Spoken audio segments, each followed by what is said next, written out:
Hello बच्चों, good afternoon all of you. हम लोग बात कर रहे थे इलेक्ट्रिक फील्ड के बारे में, ठीक है।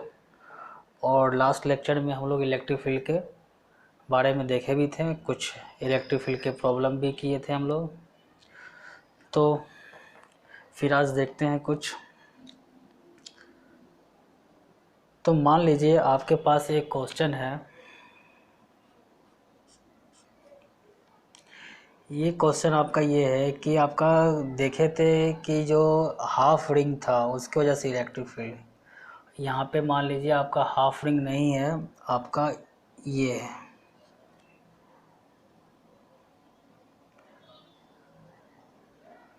1/4 रिंग है आपका, ठीक है। और इस पे आपका पॉजिटिव चार्ज है और इसका जो चार्ज डेंसिटी है, लीनियर चार्ज डेंसिटी, ये आपका लेमडा है, ठीक है। तो आपसे पूछा गया कि इसका रेडियस आपका आर है, सेंटर पे इलेक्ट्रिक फील्ड कितना है, फाइंड इलेक्ट्रिक फील्ड एट ओ। तो ये क्वेश्चन में आपको इलेक्ट्रिक फील्ड पूछा गया ओ पे। तो यहाँ पे हम कैसे निकालेंगे, आपका प्रोसीजर वही है, आप वैसे ही निकालिए। चलिए थीटा पे जाके काटते हैं डी थीटा, फिर देखते हैं क्या है। तो यहाँ पे जब आप इसका सॉल्यूशन करेंगे तो आपके पास इस टाइप का 1/4 रिंग है, ठीक है। और अपन को इलेक्ट्रिक फील्ड यहाँ पे निकालना है। तो हम लोग सबसे पहले जाएंगे थीटा पे जाकर के एक डी थीटा का छोटा सा एलिमेंट्री पार्ट कैंसिल करेंगे, क्योंकि आप रिंग में ऐसे ही काटते हैं। तो इसका जो चार्ज होगा डी क्यू, ये डी क्यू क्या हो जाएगा, lambda into r into d theta. और इस एलिमेंट्री पार्ट के वजह से जो यहाँ पे इलेक्ट्रिक फील्ड होगा, ये इलेक्ट्रिक फील्ड आपका इधर होगा डी, ठीक है। तो ये आपका जो डी होगा वो डी क्या हो जाएगा, k times d q by r square. तो यहाँ पे आप देखिए के टाइम्स डी क्यू क्या आपका lambda r into d theta by r square, एक आर कैंसिल हो गया, k lambda by r into d theta, ये आपका डी निकल गया। तो आप यहाँ पे क्या करेंगे, इस डी का दो कंपोनेंट, एक डी का कंपोनेंट इधर होगा और एक डी का कंपोनेंट इधर होगा। तो इस डी का दो कंपोनेंट है, ये थीटा तो आपका ये भी थीटा होगा, ये आपका हो जाएगा डी कॉस थीटा, ये आपका हो जाएगा डी साइन थीटा। तो देखा जाए यदि इलेक्ट्रिक फील्ड आपका जो ओ पर है, वो इलेक्ट्रिक फील्ड आपका एक इसका ये कंपोनेंट भी और एक इसका ये कंपोनेंट भी है, ठीक है।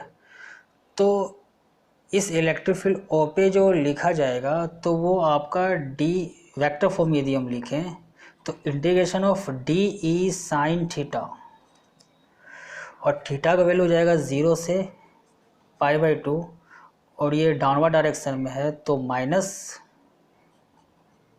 जे वेक्टर, ठीक है। ये मैग्नीट्यूड है और ये वेक्टर नोटेशन है, और यहाँ पे इधर माइनस आई है तो माइनस अगेंस्ट 0 से π/2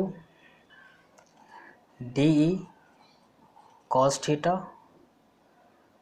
आई वेक्टर आई कैप, ठीक है। माइनस यहाँ पे ऑलरेडी कर दिए तो यहाँ पे आई कैप कर दिए, वैसे माइनस आई है तो आप इसे प्लस कर दीजिए, यहाँ पे आप माइनस कर दीजिए, आपको ज़्यादा समझ में आएगा। तो इस टाइप से इलेक्ट्रिक फील्ड ओ पर एक आई वेक्टर भी और आपका जे वेक्टर भी है। तो इस कंपोनेंट को अलग सोल्व करेंगे, इस कंपोनेंट को अलग सोल्व करेंगे। तो इसका वैल्यू देखते हैं यहाँ पे कितना वैल्यू आ रहा है। चलिए तो सबसे पहले हम लोग क्या निकालेंगे, फर्स्ट कंपोनेंट जो आई वाला कंपोनेंट है, डी कॉस थीटा 0 से π/2। तो आप डी का वैल्यू क्या है, k lambda by r into cos theta into d theta 0 से π/2। के लेमडा बाई आर को बाहर निकाल लीजिए, कोस थीटा इंटू डी थीटा 0 से π/2। तो के लेमडा बाई आर, कोस का इंटीग्रेशन होता है आपको माइनस साइन थीटा, नहीं प्लस साइन थीटा। एंगल आपका 0 से π/2 है, तो आपका निकल गया साइन π/2 1, साइन 0 0, तो आपको के लेमडा बाई आर निकल गया वैल्यू। इस टाइप से हम लोग डी कॉस थीटा का वैल्यू निकाल लेंगे 0 से π/2, नहीं ये तो निकालिए डी साइन थीटा, तो 0 से π/2 डी क्या आपका k lambda by r into sine theta into d theta. तो k lambda by r sine theta की इंटीग्रेशन माइनस कोस थीटा 0 से π/2। ये हम केवल मैग्नीट्यूड निकाल रहे हैं। तो कोस π/2 0 तक, कोस 0 1 होता 1 निकल गया, के लेमडा बाई आर ये भी आपका दोनों सेम निकल गया। तो यदि ये आपका जो 1/4 रिंग है, 1/4 पार्ट है रिंग का, और यहाँ पे जो इलेक्ट्रिक फील्ड है, तो आपने देखा कि इलेक्ट्रिक फील्ड आपका नेट इलेक्ट्रिक फील्ड आपका इधर है, आपका एक कंपोनेंट इधर है के लेमडा बाई आर, एक कब इधर है कंपोनेंट के लेमडा बाई आर। तो इलेक्ट्रिक फील्ड जो आपका ओ पे है, आप लिख सकते हैं k lambda by r minus i vector plus k lambda by r minus j vector. तो वेक्टर फॉर्म में ये आपका इलेक्ट्रिक फील्ड है। और नेट इलेक्ट्रिक फील्ड क्या होगा, ये आपका दोनों इक्वल वेक्टर है, परपेंडिकुलर है, तो k lambda by r into √2, ये वैल्यू आपका होगा। ठीक है, तो इस टाइप से हम लोग इलेक्ट्रिक फील्ड कैलकुलेट कर सकते हैं। और वही आप देखें जो आपका हाफ रिंग था, जो पिछले प्रॉब्लम लिए थे, वहाँ पे आपका जो हॉरिजॉन्टल कंपोनेंट था वो आपका 0 हो गया था, केवल वर्टिकल कंपोनेंट ही आपको आ रहा था। तो इस टाइप से हम लोग कैलकुलेट कर सकते हैं। तो अब हम लोग प्रॉब्लम को थोड़ा और जनरल करते हैं, थीटा एंगल लेके कैलकुलेट करते हैं। ठीक है, तो मान लीजिए कि आपका इस टाइप से कोई पार्ट है, तो ये आर्क जो है वही 4 डेंसिटी इसका लेमडा है, और ये आर्क जो सेंटर पे एंगल सबटेंड कर रहा है वो एंगल आपका थीटा है। ठीक है, तो आपको ओ पे इलेक्ट्रिक फील्ड निकालना है। जब आपका थीटा 180 होगा तो वो हाफ रिंग हो जाएगा, जब आपका थीटा 90 डिग्री होगा तो आपका रिंग का 1/4 1/4 पार्ट हो जाएगा। तो थीटा को आप चेंज कर सकते हैं, 30 60 90 180 इवन 2π360 भी कर सकते हैं। तो इस टाइप से आपको एक जनरल रिजल्ट आ जाएगा, इससे आप निकाल सकते हैं। चलिए इसको निकालते हैं। तरीका आपका वही है, प्रोसीजर थीटा पे जाके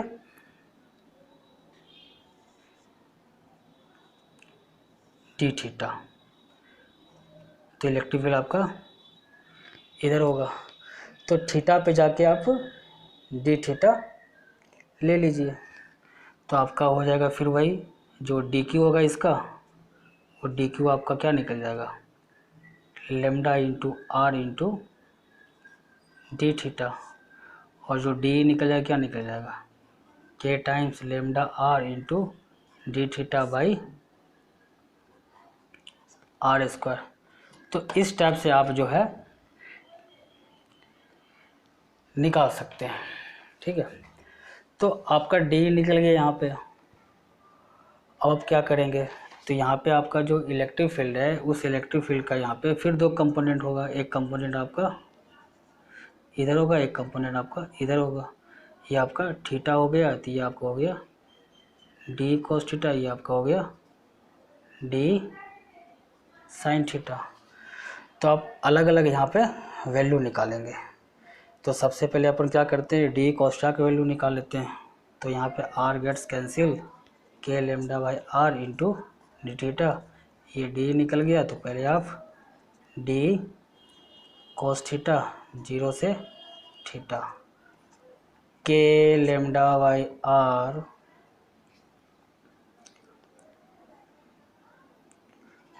कोस थीटा इंटू डी थीटा 0 से आर।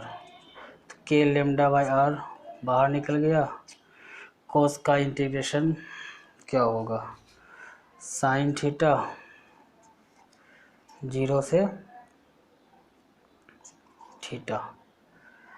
तो हो जाएगा आपका k lambda by r sine theta, और साइन 0 आपका 0 होता है, ये आपका निकल गया।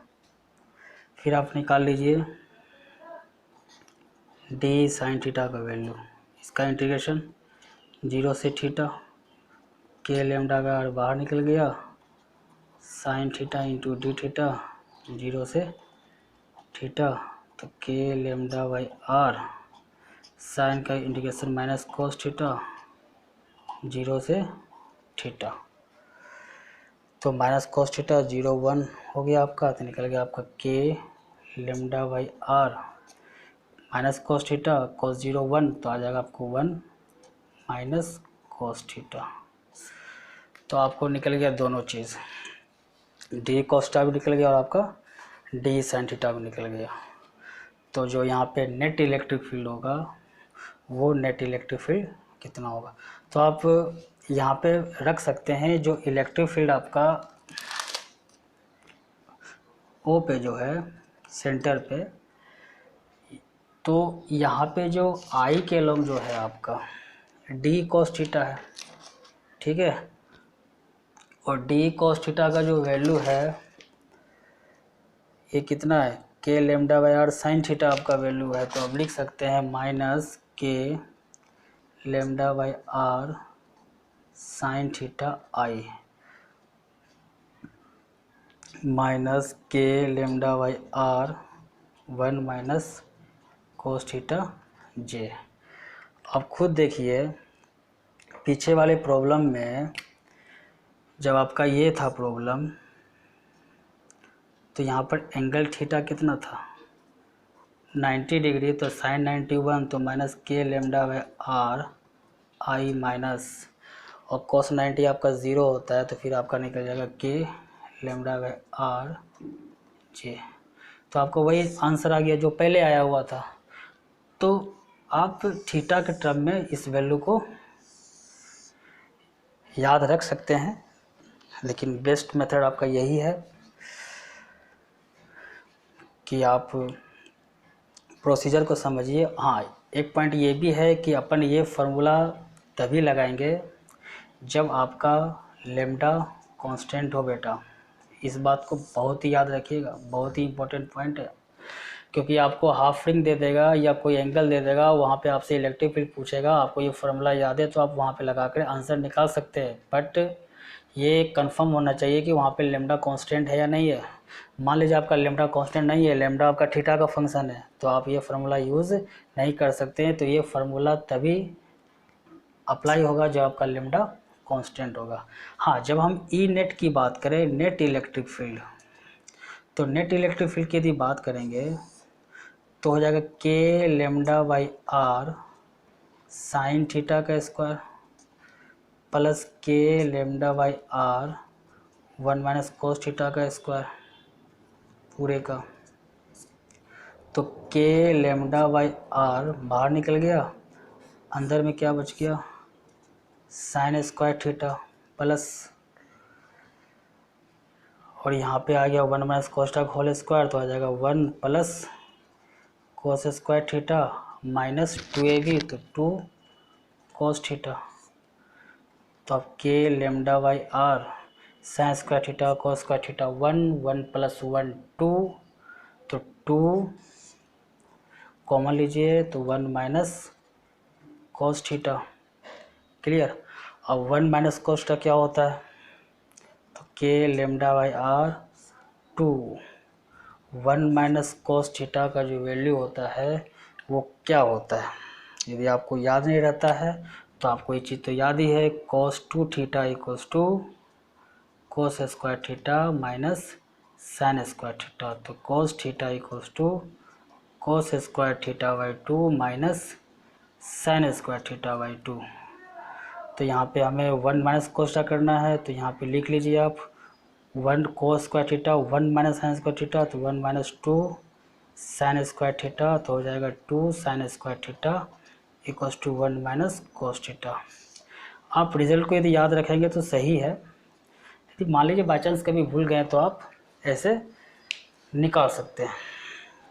हाँ, ऐसे भी निकालने के लिए आपको एटलीस्ट तो ये याद होना चाहिए, तो इसके साथ आप ये सब याद रख लें, बहुत जगह काम आता है ये सब चीज़ें। ठीक है, तो आ जाएगा यहाँ पे 2 साइन स्क्वायर थीटा बाई 2, तो 2 2 जा 4, 4 का 2 क्या निकलेगा 2 k lambda by r sine theta by 2, ये आपका बेटा नेट इलेक्ट्रिक फील्ड है। तो इस टाइप से आप नेट इलेक्ट्रिक फील्ड याद रख सकते हैं। रिंग का कोई भी पोर्शन दिया हुआ हो, E equals to 2 k lambda by r sine theta by 2, ये इलेक्ट्रिक फील्ड का मैग्नीट्यूड है, नेट इलेक्ट्रिक फील्ड का। और डायरेक्शन तो आप देख ही सकते हैं वहाँ पे। ठीक है, तो अब देख लीजिए, जब आपका हाफ रिंग था तो थीटा आपका 180 था, तो आपका answer 2 k lambda by are आ रहा था। जब आपका हाफ रिंग नहीं है, आपका 1/4 था, तो ये थीटा आपका 90 डिग्री था, तो 90/2 45 साइन 45 1/√2 या √2 आ जाएगा यहाँ पे। तो आप कोई भी यदि रिंग का सेक्शन दिया हो, कुछ भी दिया हुआ है आपको, यदि इस टाइप का दिया हुआ है, यहाँ पे चार्ज यदि नेगेटिव दिया हुआ है और यहाँ पे एंगल माइनस 60 डिग्री दिया हुआ है, तो आप नेट इलेक्ट्रिक फील्ड सीधे निकाल सकते हैं डायरेक्ट फार्मूला से। इसका जो मैग्नीट्यूड है 2 k lambda by r into sine 30 degree, 60/2 30 sine 30 half हो जाएगा, तो कैंसिल हो जाएगा, के लेमडा बाई आर निकल जाएगा। तो ये आपका नेट इलेक्ट्रिक फील्ड है। क्या इलेक्ट्रिक फील्ड है? नेट। ठीक है, तो ये नेगेटिव चार्ज है, यहाँ पे इलेक्ट्रिक फील्ड आपका इधर होगा, तो इसका एक कंपोनेंट आपका इधर होगा, एक कंपोनेंट आपका इधर होगा। तो यहाँ पे जो भी नेट इलेक्ट्रिक फील्ड होगा, एक कंपोनेंट वाई के लूँगा, एक कंपोनेंट आपका एक्स के लूँगा, दोनों का नेट इलेक्ट्रिक फील्ड आपका ये है। याद रखिएगा, ये नेट इलेक्ट्रिक फील्ड है, ये क्या है? नेट इलेक्ट्रिक फील्ड है। तो इस टाइप से रिंग के वजह से कोई भी एंगल दिया हुआ और कोई भी एंगल सबटेंड कर रहा हो, तो आप वहाँ पे इलेक्ट्रिक फील्ड कैलकुलेट कर सकते हैं। रिंग में आपको कोई प्रॉब्लम नहीं होगा। हाँ, इलेक्ट्रिक डायरेक्शन है, पॉजिटिव नेगेटिव आप यहाँ पे देख लें। जैसे मान लीजिए आपका एक फुल रिंग है, रेडियस आर है, पॉजिटिव चार्ज, हाफ रिंग पे पॉजिटिव चार्ज है और यहाँ पे आपका नेगेटिव चार्ज है, और ये आपका लेमडा चार्ज डेंसिटी है। ठीक है, आपको सेंटर पे इलेक्ट्रिक फील्ड पूछा जा रहा है।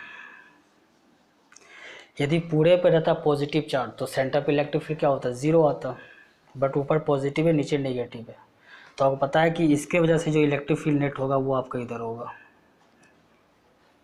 First problem. और यहाँ पे नेगेटिव चार्ज है तो इलेक्ट्रिक फील्ड भी आपका नेट इधर ही होगा, क्योंकि due to negative charge electric field क्या होता है? अट्रैक्टिव इन नेचर होता है। तो दोनों बेटा इलेक्ट्रिक फील्ड यहाँ पे ऐड हो रहा है, यहाँ पे इलेक्ट्रिक फील्ड 0 नहीं होगा। तो आपको जो हाफ रिंग है उसकी वजह से आपको पता है कि इलेक्ट्रिक फील्ड कितना होता है? 2 के लेमडा बाई आर। तो 2 के लेमडा बाई आर इसके वजह से, 2 के लेमडा बाई आर इसके वजह से हो जाएगा। तो आंसर क्या निकल जाएगा? 2 k lambda by r plus 2k lambda by r, ये आपका आंसर हो गया। तो इस टाइप से आप इलेक्ट्रिक फील्ड कैलकुलेट कर सकते हैं, ठीक है। तो मान लीजिए दोनों का चार्ज डेंसिटी आपका सेम है, तो लेमडा है तो 4k लेमडा बाई आर हो जाएगा। हाँ, दोनों का चार्ज डेंसिटी यहाँ लेमडा 1 रहता है, यहाँ लेमडा 2 रहता, तो यहाँ भी लेमडा 1, यहाँ भी लेमडा 2 आ जाता। तो ये सब फार्मूला आप डायरेक्ट यूज़ कर सकते हैं, लेकिन एक पॉइंट बस इम्पोर्टेंट है कि लेमडा आपका कांस्टेंट होना चाहिए। यदि आपका लेमडा कांस्टेंट नहीं है तो आप डायरेक्ट ये फार्मूला अप्लाई नहीं कर सकते हैं, ठीक है। तो electric field due to ring देख लिए हम लोग। अब जो नेक्स्ट पॉइंट है, अब हम लोग क्या करेंगे कि इलेक्ट्रिक फील्ड का चर्चा करेंगे। जैसे कि हम लोग देखे थे कि एग्जांपल कि calculation of electric field due to linear rod at an axial point हम निकाले थे, ठीक है। अब वो पॉइंट एक्सियल ना होकर करके ज़रूरत है वो एक्सियल पे ही होगा। जैसे मान लीजिए कि अब हम लोग का क्या टारगेट है उसको देखिए।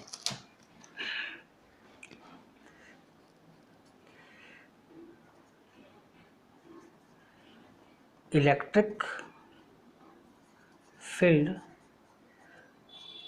ड्यू टू लीनियर रॉड, ठीक है। तो हम लोग एक एग्जांपल देखे थे यहाँ पे,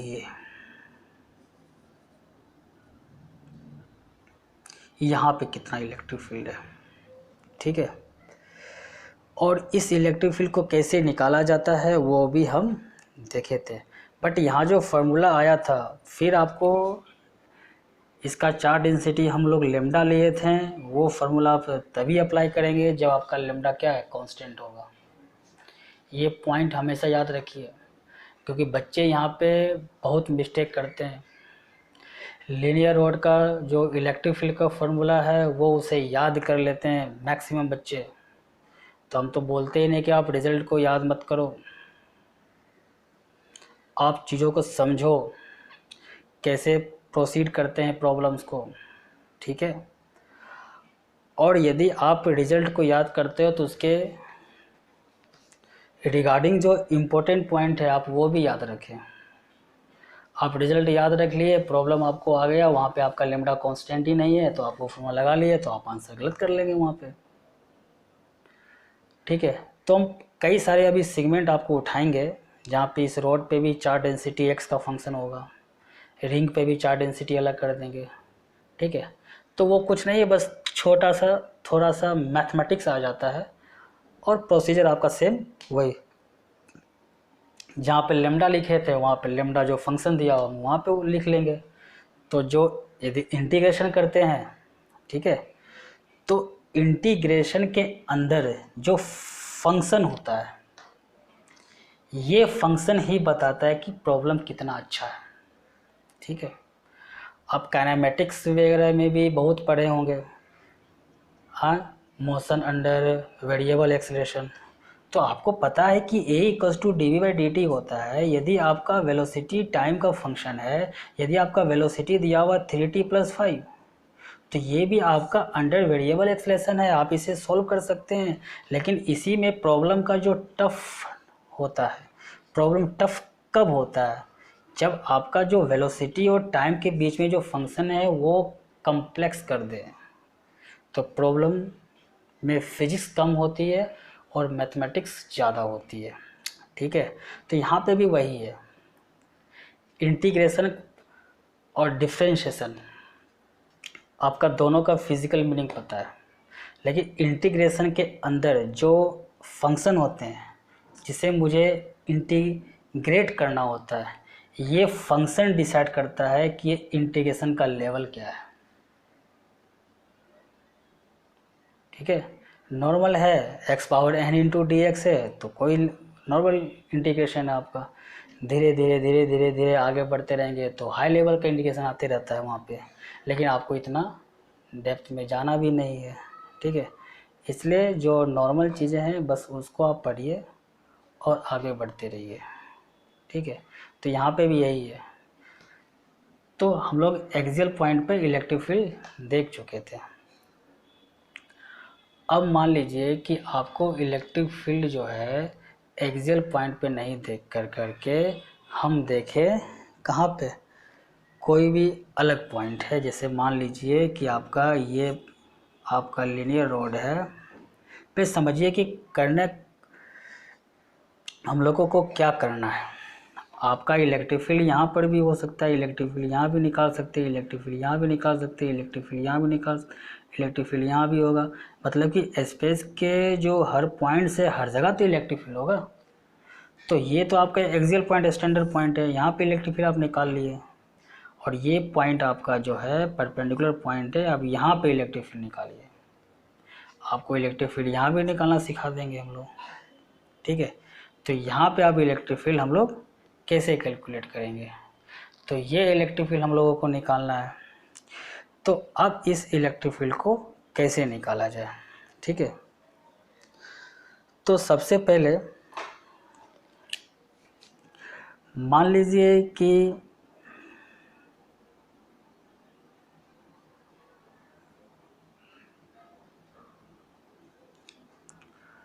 एक रॉड है जिस पे चार्ज है, ठीक है।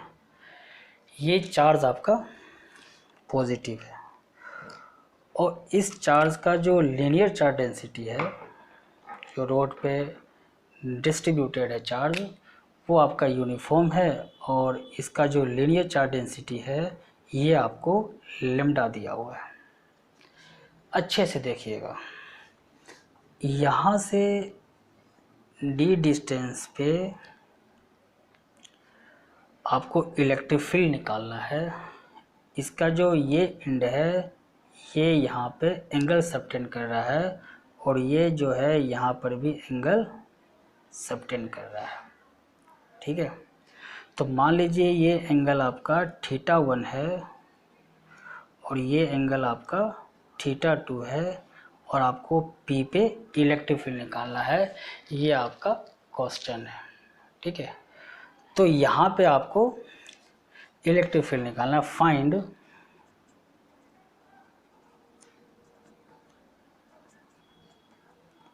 Electric field at point P due to linear rod having uniform charge density, ठीक है। तो आपको क्वेश्चन समझ में आ गया होगा कि यहाँ पे हम लोग इलेक्ट्रिक फील्ड कैसे कैलकुलेट करें। चलिए देखते हैं, हम लोग आराम से सॉल्व करते हैं। चलिए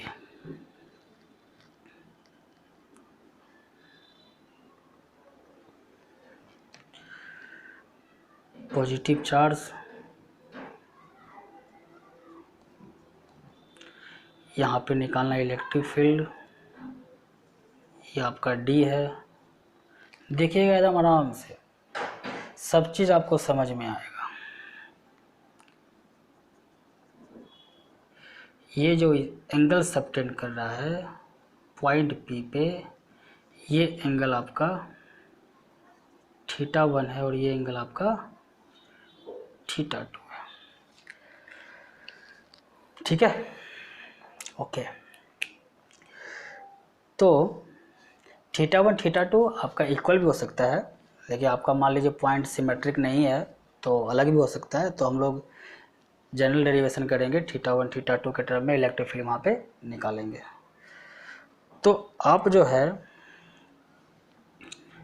यहाँ से O है, आप यहाँ से y डिस्टेंस पर जाएं,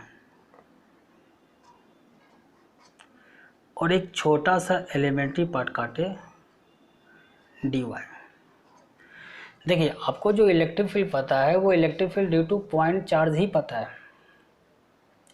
और पॉइंट चार्ज की वजह से dy आपका एलिमेंट्री पार्ट है। ये आपको एक dy जो एलिमेंट्री डिस्टेंस है, जो एलिमेंट्री पार्ट है, इतना स्मॉल डिस्टेंस है कि आप इसे पॉइंट चार्ज की तरह ट्रीट कर सकते हैं। तो अब इस पॉइंट चार्ज की वजह से जो इलेक्ट्रिक फील्ड होगा पी पे, ठीक है, तो पॉइंट चार्ज की वजह से जो इलेक्ट्रिक फील्ड होगा पी पे वो क्या होगा, तो वो इलेक्ट्रिक फील्ड यदि निकाला जाए तो सबसे पहले कि इसकी वजह से ये जो डिस्टेंस होगा आपका, ये डिस्टेंस आपका ये होगा, ठीक है, और ये मान लीजिए एंगल आपका क्या दिया हुआ है, थीटा मान लीजिए, एंगल क्या दिया हुआ है, थीटा। तो यदि आप पिक्चर को थोड़ा ऐसे बनाएं कि आपका यहाँ पे एक चार्ज है डी क्यू, और इस चार्ज के वजह से जो इलेक्ट्रिक फील्ड यहाँ पर है वो इलेक्ट्रिक फील्ड आपका इधर होगा, और ये आपका एंगल थीटा है, तो ये भी आपका एंगल थीटा होगा, तो ये हो जाएगा डी ई कोस थीटा, और ये हो जाएगा डी साइन थीटा, ठीक है। अब हमें क्या करना है कि इस डी कोस थीटा को सम निकालना है और इसका भी सम निकालना है। तो सबसे पहले हम डी लिखते हैं, क्या लिखते हैं, डी ई हो जाएगा k into d q by r square. तो के इंटू डी क्यू क्या हो जाएगा, यहाँ पे डी क्यू का वैल्यू क्या होगा, तो डी क्यू का जो वैल्यू यहाँ पे होगा ये हो जाएगा आपका lambda into d y over r square. तो ये आर क्या हो जाएगा, ये आपका आर का जो है वो वैल्यू आपका क्या हो जाएगा, ठीक है, ये आपका दिया हुआ है डी। तो आप देखिए यहाँ पे कि यदि आप आर को इस डी के टर्म में लिख सकते हैं ना, क्योंकि आप cos थीटा का वैल्यू लगाएंगे, cos theta equals to base upon hypotenuse होता है, तो बेस आपका d है, ये आपका r है, तो r निकल जाएगा d सेक थीटा, तो आप लिख सकते हैं d square sec square theta. अब देखिए यहाँ पे आपका y भी वेरिएबल है और आपका थीटा भी वेरिएबल है, ठीक है, तो आपका y भी वेरिएबल है, आपको थीटा भी वेरिएबल है, किसी एक वेरिएबल में आप इसको चेंज कर दे पहले, ठीक है, तो आप उसको चेंज कर लेंगे तो आपको आराम से निकल जाएगा। तो यहाँ पे क्या करेंगे, तो सबसे पहले आप देखिए इस फिगर में जो टेन थीटा है वो टेन थीटा क्या होगा, perpendicular by base y by d, तो y इक्वल हो जाएगा आपका स्मॉल d है डी टेन थीटा, तो आपका d y by d theta जो हो जाएगा वो हो जाएगा d sec square theta into d theta, तो डी वाई निकल जाएगा d sec square theta into d theta. तो आप यहाँ पे value put k lambda d y का वैल्यू हो जाएगा d sec square theta into d theta, नीचे में आ जाएगा d square sec square theta, cancel, एक डी भी यहाँ पे कैंसिल, क्या निकल गया k lambda by d into d theta. तो आपको ये वैल्यू आ गया डी ई का वैल्यू आ गया इस अप्रोक्सीमेशन से यूज़ कर करके हम लोग, ठीक है। तो अब देखिए ये जो इलेक्ट्रिक फील्ड है, ये यहाँ पे जो एक इलेक्ट्रिक फील्ड आपको, ये एक इलेक्ट्रिक फील्ड आपको ये है, तो ये जो इलेक्ट्रिक फील्ड है वो इस लाइन के परपेंडिकुलर है, और ये जो इलेक्ट्रिक फील्ड है वो इस लाइन के पैरेलल है। तो यदि यहाँ पे ई परपेंडिकुलर की बात बोले, electric field which is perpendicular to what, this line, ये जो लाइन चार्ज है आपका, and electric field which is parallel to line, आपका ये कंपोनेंट है। तो ई परपेंडिकुलर कैसे निकाला जाएगा, डी ई कॉस थीटा का इंटीग्रेशन, और ई पैरेलल कैसे निकाला जाएगा, डी ई साइन थीटा का सम। तो इस तरह से आप परपेंडिकुलर कंपोनेंट निकाल सकते हैं और पैरेलल कंपोनेंट निकाल सकते हैं। परपेंडिकुलर का मतलब क्या है, लाइन के परपेंडिकुलर, और ये जो पैरेलल है क्या मतलब है, लाइन के पैरेलल। तो अब यहाँ पे परपेंडिकुलर और पैरेलल हम लोग निकाल सकते हैं, ठीक है। चलिए, तो ई परपेंडिकुलर जो कंपोनेंट है ये आपका क्या है, डी ई कॉस थीटा का इंटीग्रेशन, और डी का वैल्यू क्या है, के लेमडा बाई डी, के lambda by D into cos theta into d theta. अब इसमें लिमिट कहाँ से कहाँ रखें, तो आप देखिए यहाँ पे θ1 और ये आपका θ2 है।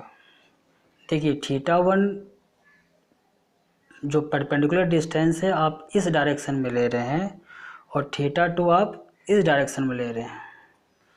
दोनों का जो सेंस ऑफ रोटेशन है वो आपका डिफरेंट है। तो आप यदि θ1 को पॉजिटिव मानते हैं तो θ2 आपका नेगेटिव हो जाएगा, ठीक है, क्योंकि दोनों एंगल का लेने का जो डायरेक्शन है वो आपका डिफरेंट है। इसलिए आप यहाँ पे जो लिमिट पुट करेंगे वो लिमिट पुट करेंगे -θ2 से θ1। इस पॉइंट को आप समझिए, ठीक है, क्योंकि दोनों एंगल का जो सेंस ऑफ रोटेशन है वो आपका अलग है। क्लियर? अभी और समझ में आएगा जब इस पर प्रॉब्लम करेंगे। तो आप देखिए यहाँ पे आ गया k lambda by D cos theta का इंटीग्रेशन हो जाएगा साइन थीटा -θ2 θ1 के लेमडा बाई डी आ जाएगा आपका साइन θ1 प्लस साइन θ2। ये आपका निकल गया परपेंडिकुलर कंपोनेंट का मैग्नीट्यूड।